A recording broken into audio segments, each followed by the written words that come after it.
So today what we'll address is what is the inner critic? We'll demystify it. How does it impact our lives? Where does it even come from? And then most importantly, what can we do about it? And how can self-compassion help? And when we practice self-compassion, how do we become better leaders in our workplace, better leaders of ourselves, and just honestly happier people? So let's just get to the heart of it. What is the inner critic?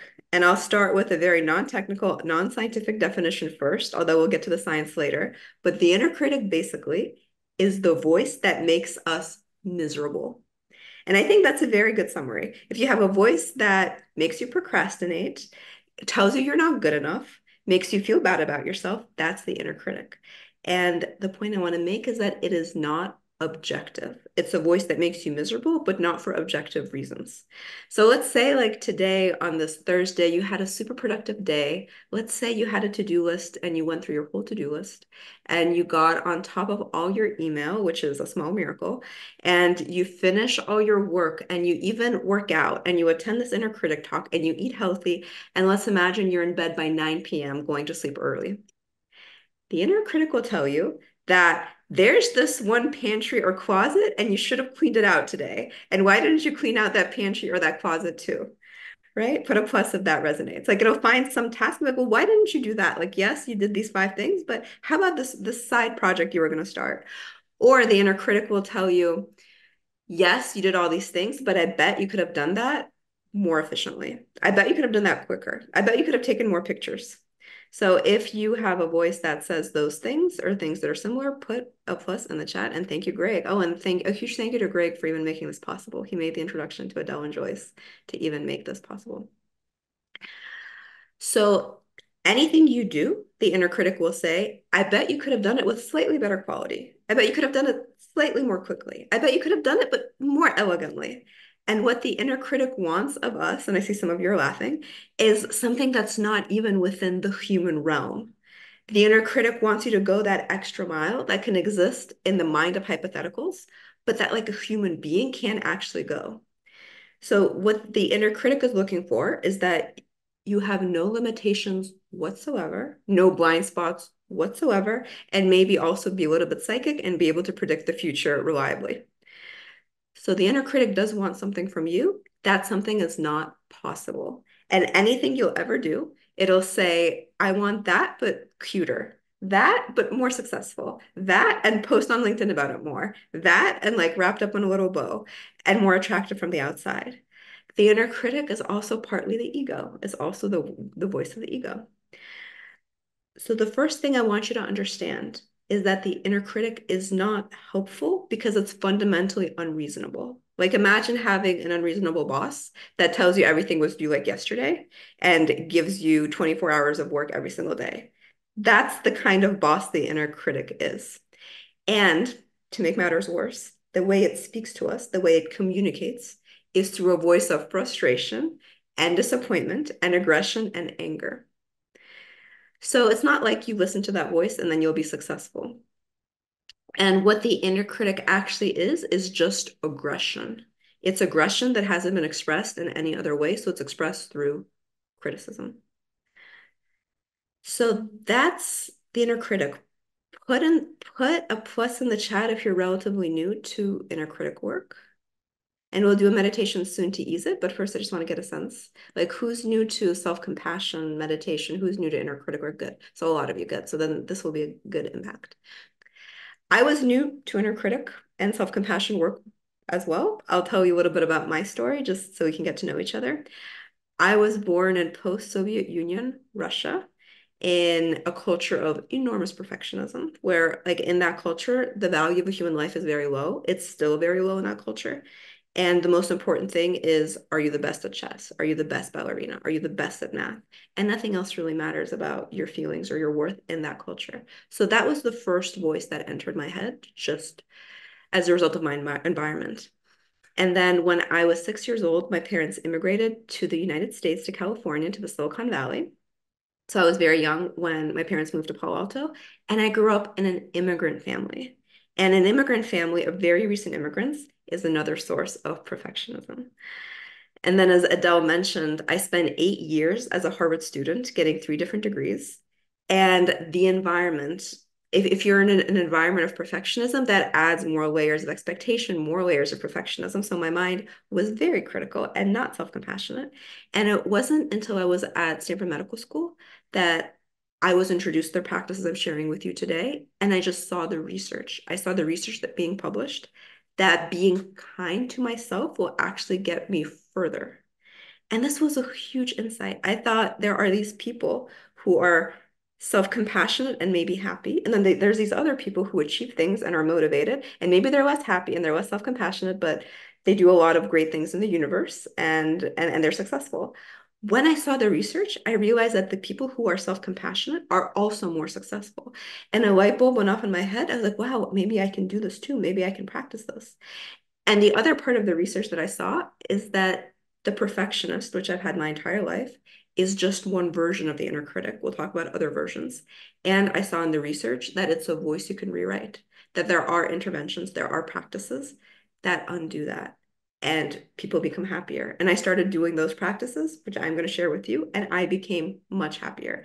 And over the course of my life, there's nothing that has brought me more happiness, more inner lightness, more confidence, more like enthusiasm for life than my own self-compassion practice. And my levels of energy went up because we just burned so much energy through spiraling into the inner critic. So that's what I wish for every single one of you.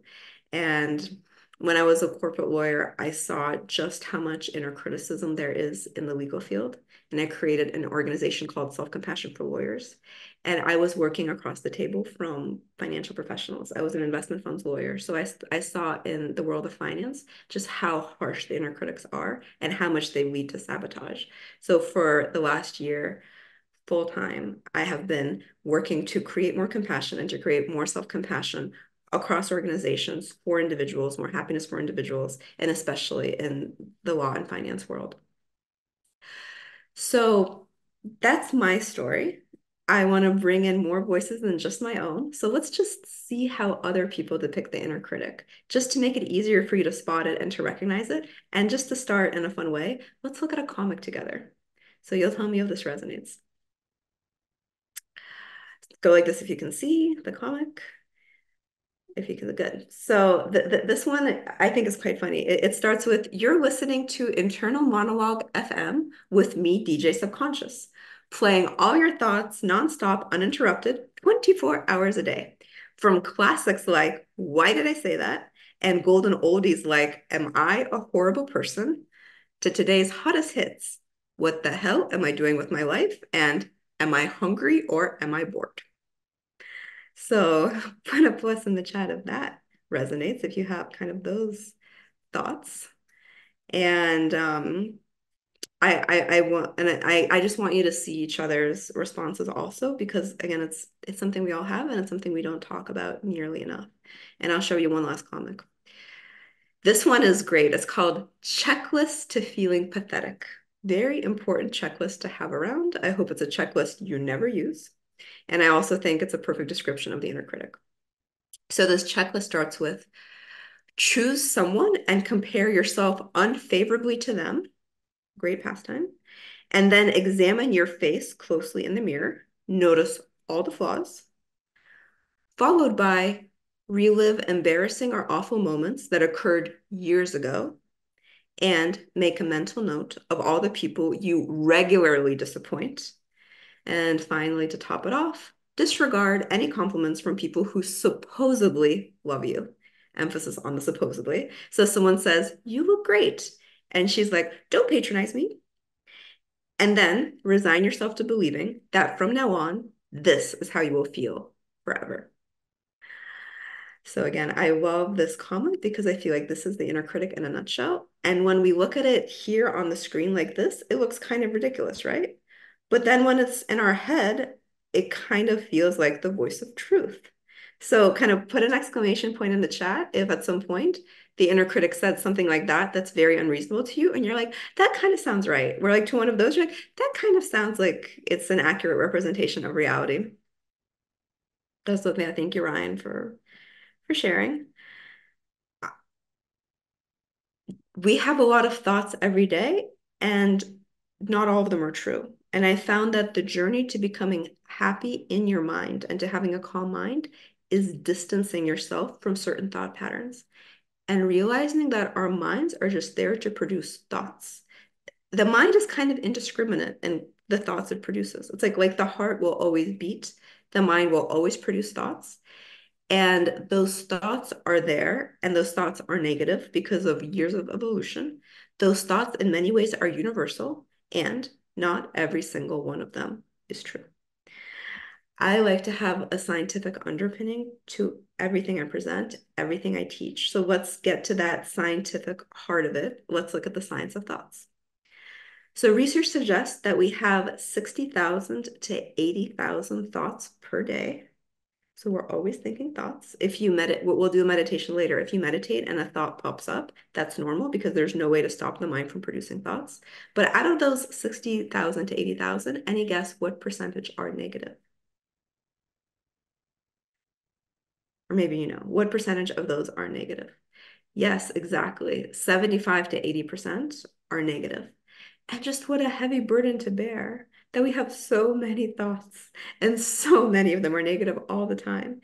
And this already is not a real reflection of reality.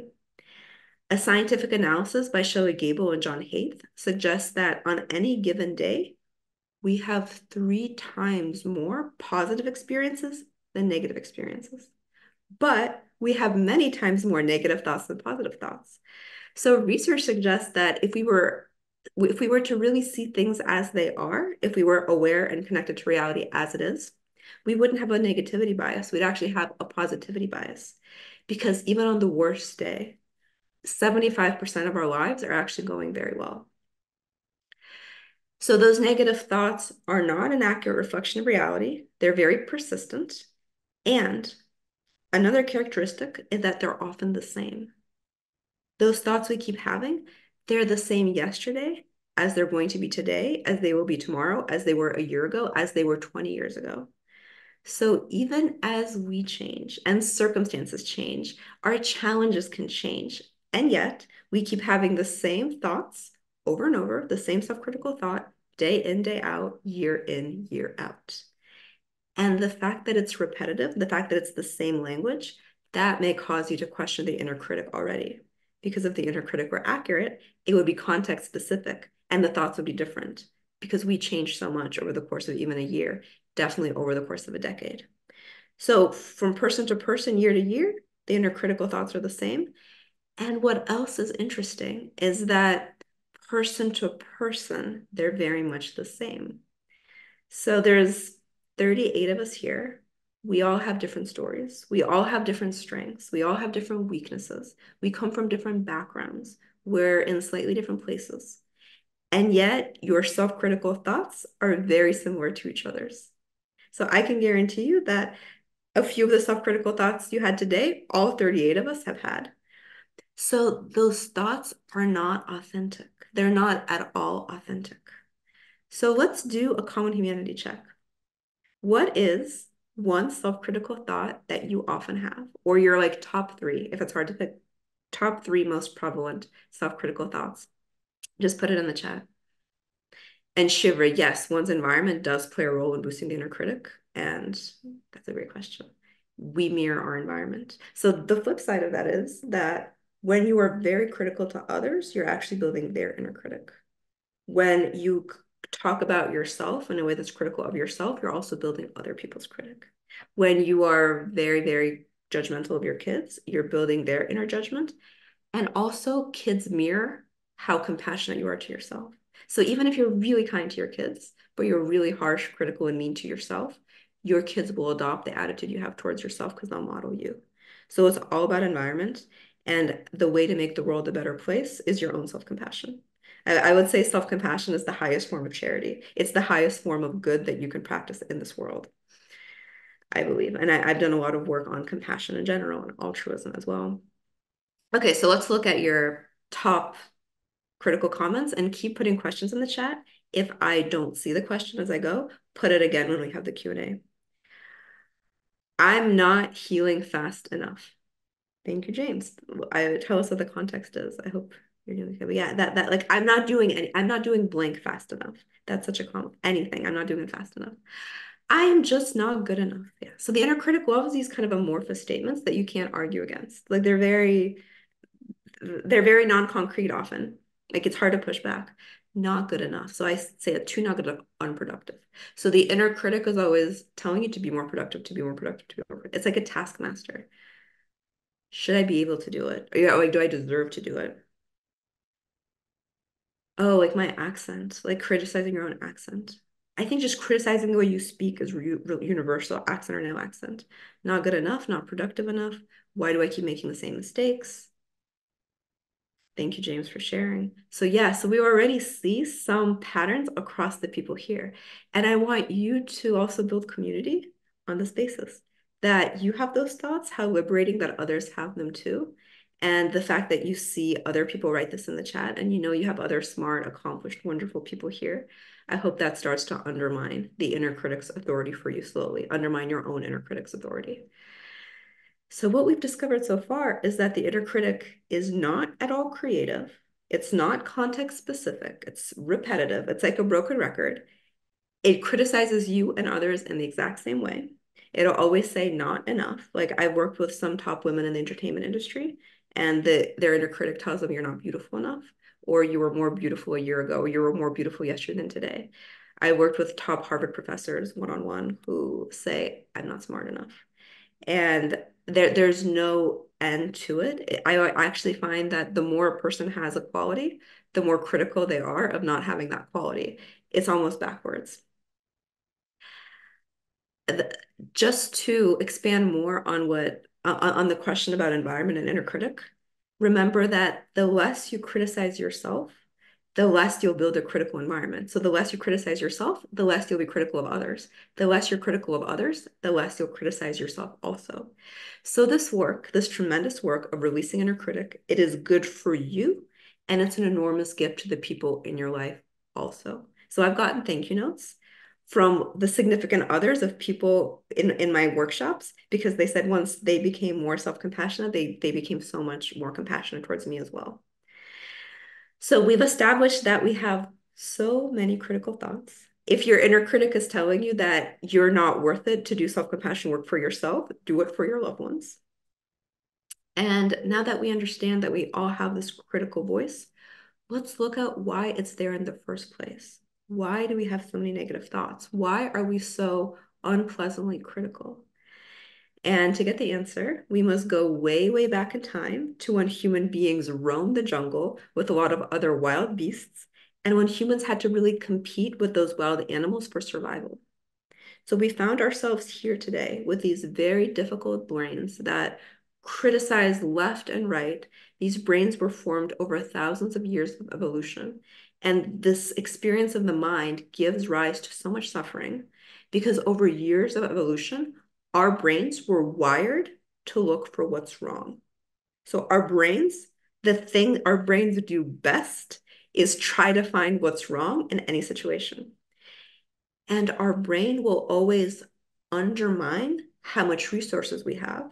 So it will undermine our degree of resource. And anyone, what's our main resource? It's ourselves, right? We are our main resource. It's our talents, our skills, our work ethic. So it will underestimate resource. The second resource it will underestimate is how much other people support you, how much other people are there for you, how much you belong. It's community. So another common inner critical phrase that didn't come up in the chat today is I don't belong. I am not loved. No one cares. No one loves me. No one's there for me because the mind is created to overestimate the degree of threat and underestimate the degree of resource. And our other main resource is other people in our lives, our communities, each other. So just to make this concrete, like if you live with a romantic partner, put a plus if you live with a romantic partner and you do the dishes sometimes and they do the dishes sometimes. Let's let's say that this year in 2024, you do exactly 1,000 dishes and they do exactly 1,000 dishes and it's 50-50. At the end of the year, you will think, I did more dishes. And they will also think, I did more dishes too. And that's just the way the mind is wired because we underestimate how much other people do for us. We will always underestimate how much other people want to help us. But this is also the reason we survived. These brains that are wired to look for what's wrong.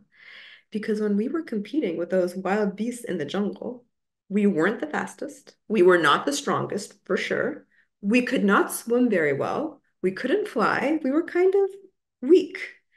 The reason human beings survived is that our brains were so much better than the brains of these other animals at predicting what could go wrong or where a threat could be. So we survived because we were very neurotic and we would just look for threats everywhere. And it's the inner critic that gave us this chance of survival. So the next time the inner critic comes up for you, you might even thank the mind for being so critical because it's the only reason our ancestors survived. And this wasn't such a problem for our early ancestors. Human beings would see threats everywhere, but they were still pretty happy because, like other animals, we lived in the present. Those threats that we saw, they would only be in the present. This is when humans had our old brain.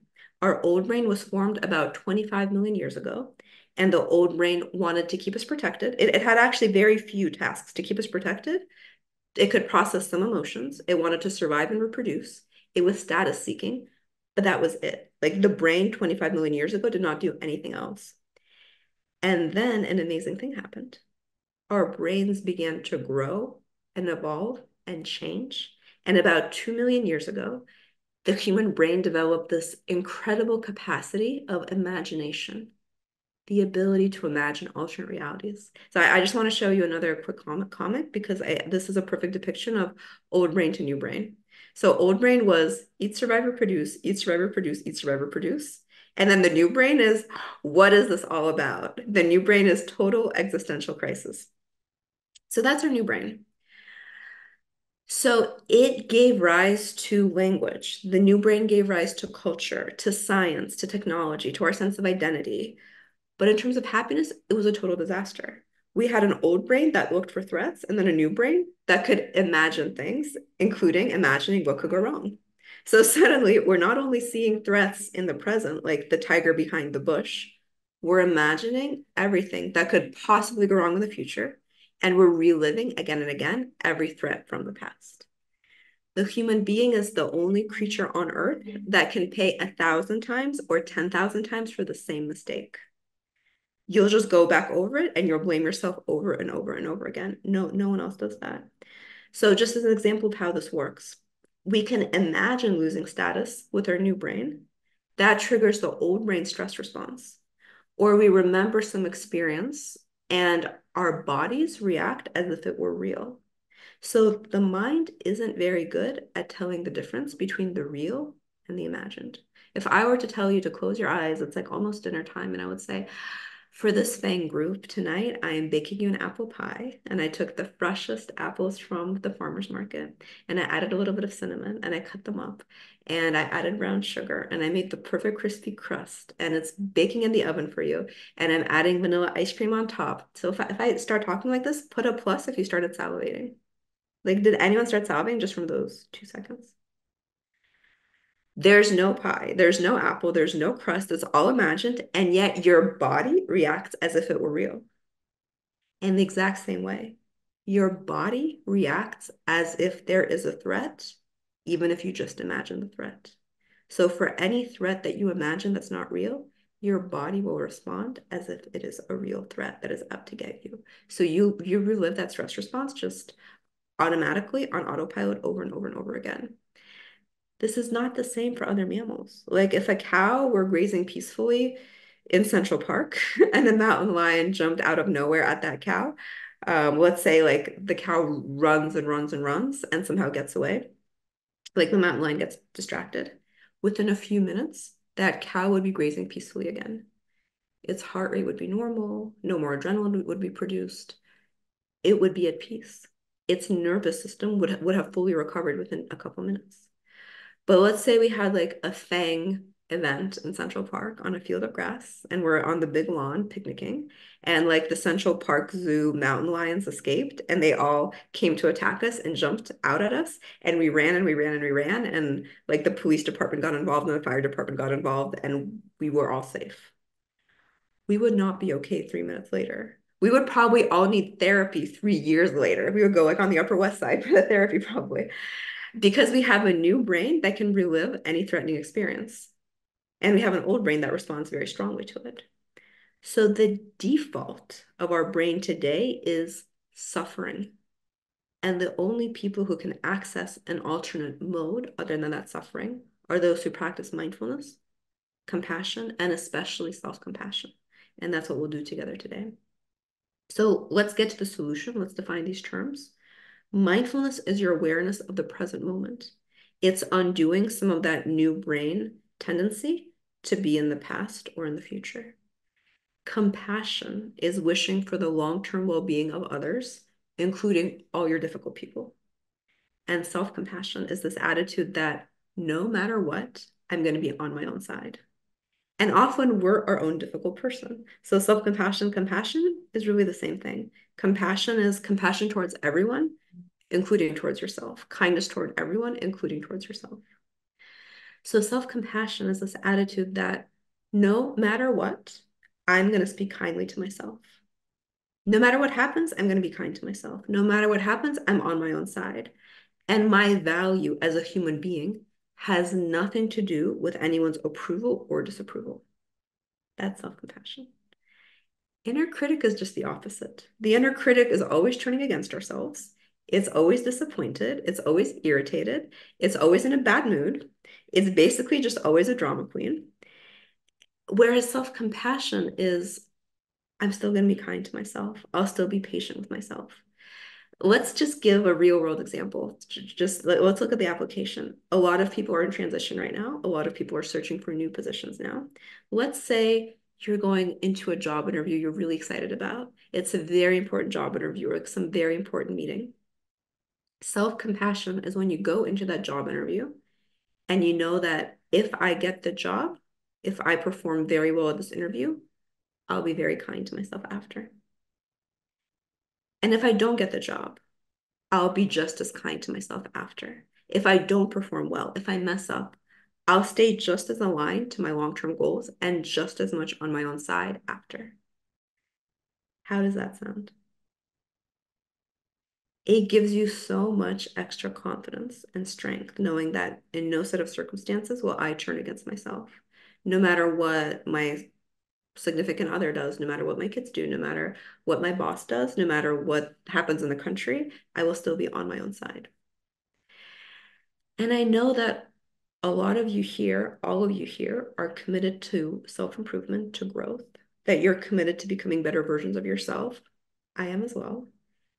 Throughout the last half hour, is there a fear that came up that what if I get really self-compassionate, that I'm not going to get better? What if I get so self-compassionate that I won't feel like I'll grow?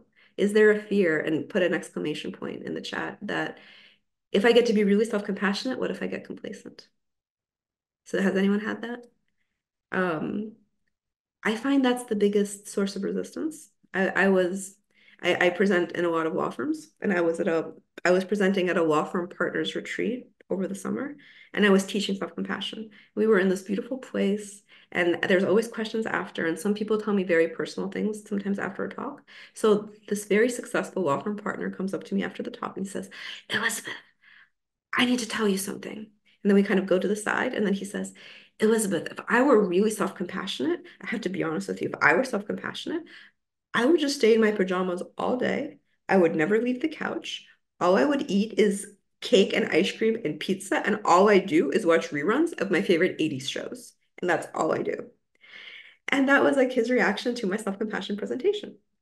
So my answer to this law firm partner is that what he was describing very well was actually self-indulgence.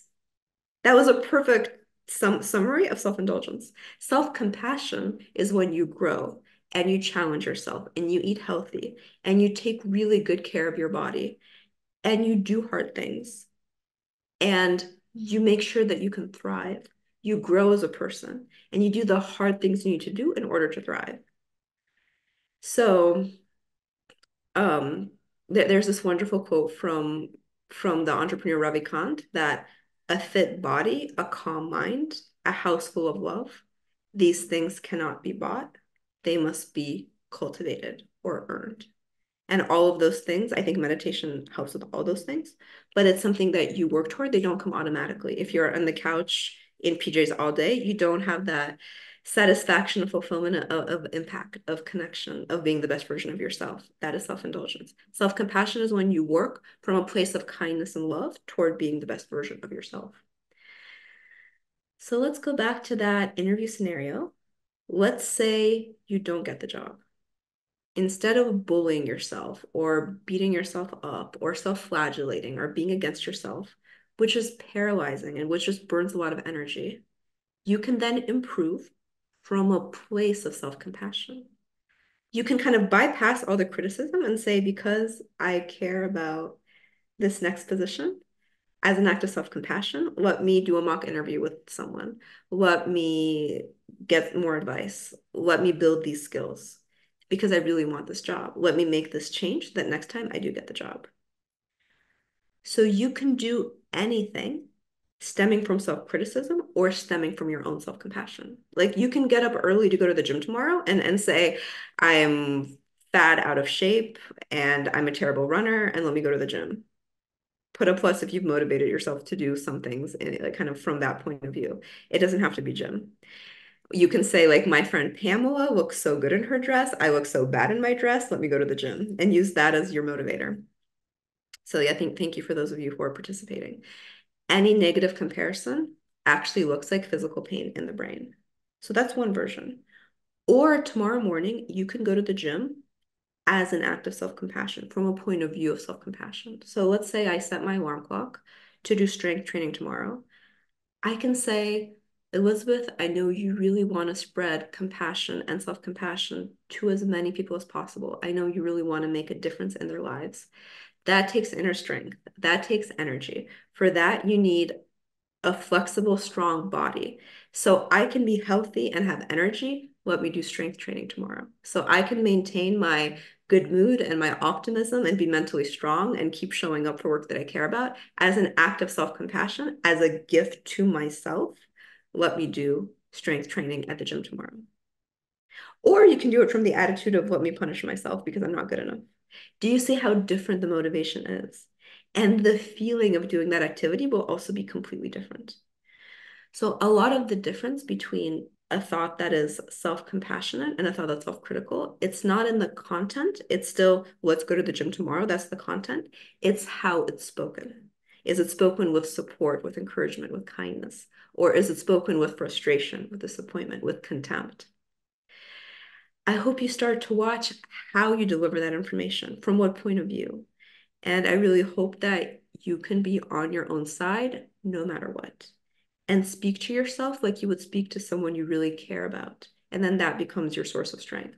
It's both trying to be the best you can while still allowing yourself to be human, allowing yourself to have limitations, knowing that sometimes, just like the rest of the world, you will make mistakes, supporting yourself through those mistakes. That is self-compassion. Let's talk about why self-criticism, the alternative, is problematic. And there's two main reasons why it's problematic. And the first is that criticisms don't help us grow because they just take a lot of energy. Every time you are critical, that activates the amygdala. We have this little part of the brain called the amygdala, and it's basically responsible for freaking out. And when you hurl a criticism against yourself, it thinks that the threat is real. Kind of the heart rate speeds up, adrenaline is produced. Your body basically gets ready to fight, except there's no one to fight. It's just wasted energy. So to conserve energy, so you have time to act, don't criticize. Every time you criticize, you have less ability to act. And then the second reason why the critic is really problematic, German philosopher Friedrich Nietzsche summarized this very well when he kind of captured this concept that the problem with blame is that every time there is blame, what it prompts is the desire to seek revenge. And any ideas, how do we get revenge on ourselves? So when there's blame, there's often revenge. How do we get revenge?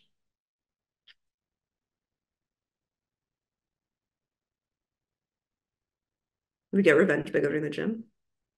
That's good revenge. I don't know if that's revenge. How do we self-sabotage? Yeah, thank you. We self-sabotage. So usually to get revenge, we self-sabotage. And how do we self-sabotage? What are some ways? Like over binging on junk food, right? Or Yeah, procrastination. Thank you, Ryan. Procrastination is how we self-sabotage. Or like, yeah, not starting something until last minute, or starting something important but not finishing it, not seeing it through, or not getting enough sleep even when we can get the sleep, still not getting the sleep. I would say also abusive relationships are a type of self-sabotage. So all of that happens, that cycle starts with your self-critic. There's blame, there's a desire to seek revenge, then we get the revenge, then there's more blame, and it just becomes it becomes a circle of getting revenge on ourselves. We have this very rich toolkit of things we can do. I don't wish that for you. So let's implement the solution. Let's try a self-compassion meditation if you feel ready. Let's just start with some 4-7-8 breaths. I'm sure it's been a long day for everyone. Let's take some 4-7-8 breaths. This is where you inhale for a count of 4, hold the breath for a count of 7, and exhale through the mouth for a count of 8. And this kind of creates the biology of self-compassion. So I'll count for you. Inhaling for 1, 2, 3, 4. Hold. 2, 3, 4, 5, 6, 7. Exhale out through the mouth for 2, 3, 4, 5, 6, 7, 8. Do that 2 more times. Inhaling for 1, 2, 3, 4. Hold for 2, 3, 4, 5, 6, 7. Exhaling out through the mouth for 2, 3, 4, 5, 6, 7, 8. Last deep breath. Deepest breath you've taken all day. Inhaling for 1, 2, 3, 4. Hold. 2, 3, 4, 5, 6, 7. Exhale through the mouth for 2, 3, 4, 5, 6, 7, 8. Now let your shoulders release. As an act of self-compassion, find stillness in the way that is most comfortable for you. Feeling heavy in the chair. Let your body rest fully. With your eyes closed, soften the forehead. Relax the eyebrows. Relax the cheeks and the jaw. Nothing to do, nothing to express right now. Release your body fully against the chair. Soften the neck. Soften the upper back. And release the chest and the collarbones and the belly. And for a moment, place your awareness on the place the breath enters the nose. When you feel, for example, when you feel the breath, in that moment, we are not self-critical. We're just feeling, noticing the breath with kindness. And now put one or both hands on the heart. Now that we've released and breathed in as an act of self-compassion, let's do self-compassion directly. Put your hands on your heart and feel the heart with your hands. Feel that warm palm. And wish for yourself, may I be happy. Notice how it feels to say for yourself, may I be happy. May my thoughts, my words, and my actions contribute to my happiness. And may I be healthy. May my words, my actions, and my thoughts contribute to my health. Set the intention, may I find peace, joy, and well-being. Setting the intention to release yourself from judgment and release others from judgment. Choosing ease and lightness, choosing to grow from a place of compassion. And to add, say for yourself, I support myself unconditionally. I am unconditionally on my own side. Come what may, I will be kind to myself no matter what. I am here to support myself just as I am in this moment. And I am here to support every past and future version of myself also. I will be unconditionally on my own side tonight and tomorrow and this year and this lifetime. Setting that intention, just noticing how it feels. And now release the hand back down in your lap. Take a deep breath in. Take a deep breath out through the mouth.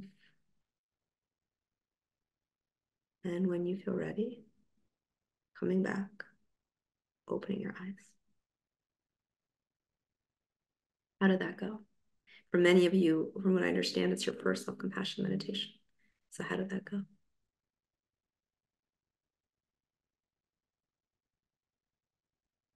Plus, so this is a practice you can do daily. This is a practice I do daily. There's many variations of self-compassion meditation. And as we wrap up, I want to give you the chance to write a takeaway. And as a thank you for kind of the takeaway is just basically like what you took away, or if there's any question you have that I didn't answer, but kind of what you took away from the talk. And as a thank you, I will send you 10 different self-compassion meditations. So you can do one every day of the week for the next 10 days and kind of start to build that voice. And they generally feel good. They're generally short because I work with lawyers, financial professionals. They can be 2 minutes, 3 minutes, 4 minutes, but it changes your perspective. And the more you go through a certain mental process, the more your mind starts doing it on its own. So it's not like you become self-compassionate just for those 2 minutes. Anything you engage in consciously, your mind starts to replicate. So you'll notice yourself being self-compassionate even when you wouldn't have been before. So if you want to put your takeaways, click on this link and you'll be able to leave your email. So I'll send you the resources. I'll send you the meditation so you can keep doing them because my goal is that you keep practicing and you can leave the takeaway there too. So just, I'll give you 2 minutes and then we will wrap up with what you can do, kind of other things you can do to build self-compassion, and then we'll do Q&A. So if you see that link in the chat, just click on the link in the chat and leave your takeaway there. And I'll give you 2 minutes for that. Because if you don't leave it in the link, I won't have your email and I won't be able to send you all the wonderful resources that I want to share with you.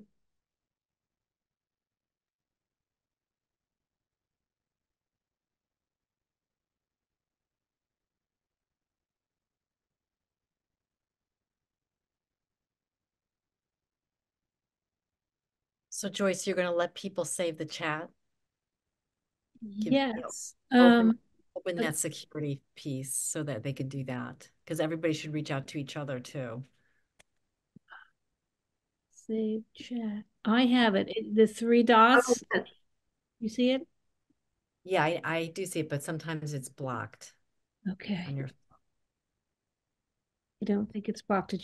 Were you able to save it?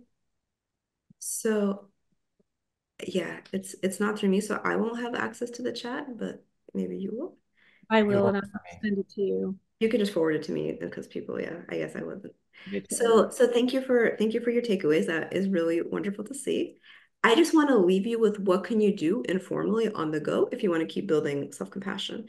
And what self-compassion really is a question of intention. Like you can go through your entire day in a way that's like begrudging, like, oh, I have to do this and I have to do this, and like or you can go through your day with that self-compassion intention. So just tomorrow morning or tonight when you brush your teeth, try brushing your teeth as an act of self-compassion. Like I am doing this for the health of my body and my teeth. And it sounds small, but it's not small because it's building intention. When you eat with a self-compassionate intention. Anything you already do, for busy professionals, this is great, that everything you already do, you can bring a self-compassionate intention to that. And may kind of think about what your intention is, kind of what the voice in your head is saying as you do something, and let that voice be a voice of support. Like let that voice be, I want to support myself. So anything you are already doing, bring the intention of growth or meaning or connection to yourself or discovering your full potential or connecting with others. That's the first. The second technique on the go, when making a decision, ask yourself, is this good for my long-term well-being?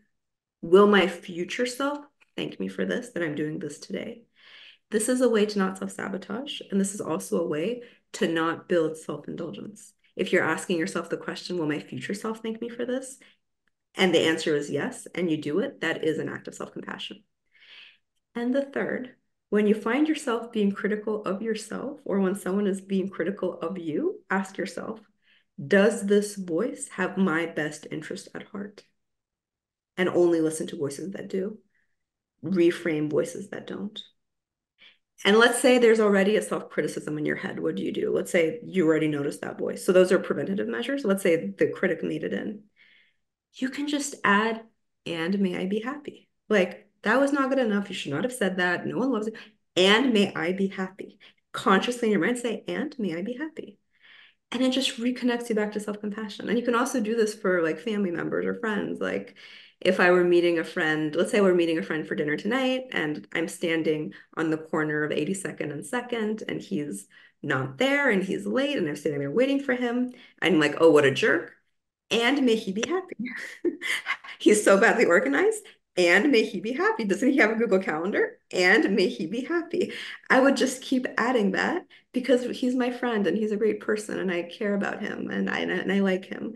And you want to remember that. It's actually our closest loved ones that we tend to be the most critical toward and also objectify the most and dehumanize in some ways the most because we say like you have to be this way. And in reality, they are the way they are and may they be happy because we care about them. So that and may I be happy, it's a wonderful tool. People will be nicer to you when you do that because they'll feel that your attitude's changed.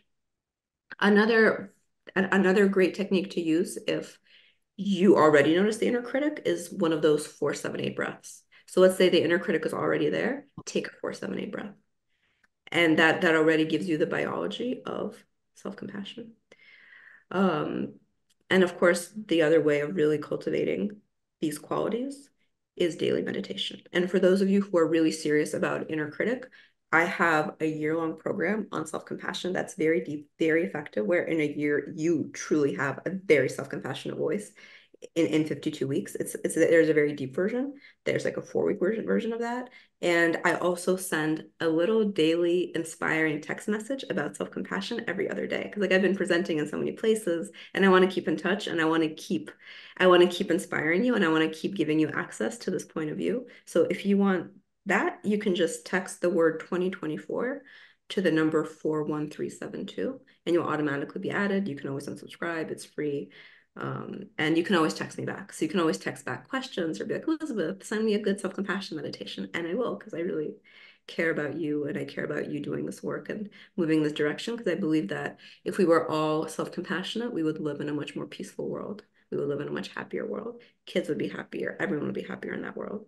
So yeah, you can just text the word 2024 to 41372. So those are the techniques that I wanted to leave you with. And there's one more little thing I want to do before Q&A. Part of self-compassion is the ability to give compassion. People usually don't have trouble with that. The other part of self-compassion is receiving compassion. I want to give you a little bit of practice receiving. It's the receiving compassion that people usually have the most trouble with. So self-compassion is sending the good and also receiving the good. I will send you compassion, and all you need to do is close your eyes and say, I accept, and practice receiving. May you be happy.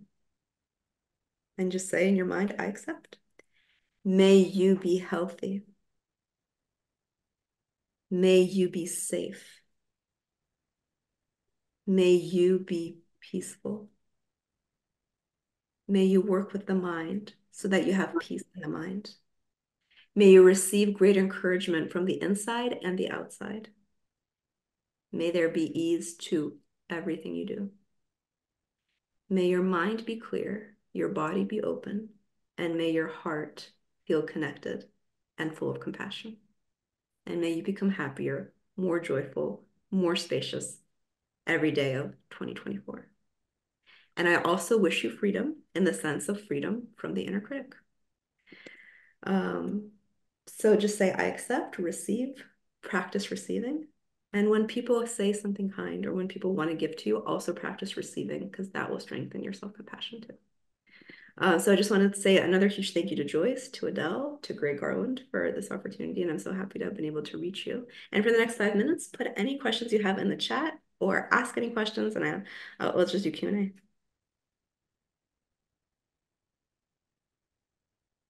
Or anything that came up earlier that I didn't get to answer. I love that I accept. So when someone gives you a compliment and say, oh, no, no, no, you're totally off, say, thank you. I really appreciate that. Any questions, any comments, anything you want to share? I hope for those of you in transition that helps you with your job search that I will be on my own side and kind to myself no matter what, in any situation. Fear of failure does come from inner critic. And sometimes we don't even try because we have fear of failure. Like we're afraid to go on a new date with a new person because we're afraid it won't work out. We're afraid to start a new project. We're afraid to tell the world what we're doing. Yeah, fear of failure is all inner critic. And if you really just want to go deeper and chat about this, if you're subscribed to the text, just send me a text message. And if you just want to like, if you have a question you want to ask one-on-one, or if you want to tailor this to you in some way, just get in touch. My goal really is to try to reduce suffering in the world through more self-compassion and compassion. And compassion towards all beings is impossible without self-compassion. So yeah, thank you. I see there's no questions, but just reach out to me personally if they come up. I'll send you those resources tonight for those of you who wrote a takeaway. I'll send you, I know you're probably the high achieving type, so I'm like, Friday do this meditation, Saturday do this meditation, Sunday do this meditation. You can just check them off and you would have done 10 self-compassion meditations by the end and you'll be in a different place. So yeah, nice. So a couple quick things. One, And people can save the chat in the upper right-hand side. It's usually at the bottom, but for some reason the three dots are at the top. So do it so that you can connect with other people that are on the call. I mean, think 75% of you already, so it's great. Secondly, Elizabeth, this has been amazing, absolutely amazing as a group of very hard driving type A people. This is exactly what we need at this time. And the fact that it influences the loved ones and family and sets the example, that was an excellent, excellent point. That was a huge takeaway for me. So that was very much appreciated. And then the third thing is Joyce has arranged an absolute gift for our group to have Pat Romboletti coming back on May 16th. And the sign up is already open. And she, of course, does Bulletproof Your Career, but that's protecting your brand for your life. And I'm a firm believer in that, even though I'm, working and stuff like that. I'm always trying to protect my brand and use it to look for not the next job, but maybe a job 2 jobs away. So it's extremely valuable. And she's going to be focused on what you should know now about the employment process. So definitely watch out for that and sign up. But Elizabeth, this has been amazing, and I'm sure you're going to have a lot of reach outs. But do you have any final thoughts? no, this has been wonderful. I just want to say that I got connected to this group by Greg Garland. If you have any ideas of another group I can reach, also please let me know. I'm always so happy to reach broadly. And the way that I've been able to do this work is just people connecting me to someone else who could benefit. So if you think there's someone else could benefit, just let me know. And it I'm was gonna I'm gonna have you come to my banking law committee because it's filled with regulators and federal people and high stressed bankers. So I would love that. I would love that. Thank you. And I do have a book in process to answer that question. I have a book in process that you can't buy yet, but hopefully in a few months you'll be able to. and thank you, Joyce. I mean, she is such an incredible worker, so organized for FANG. She's amazing. So thank you so much. Thank you And again. thank you for everybody who came today. This was an excellent turnout on a very important topic. So it's just really, really great. Have a good night, everyone. Thank Good you. night.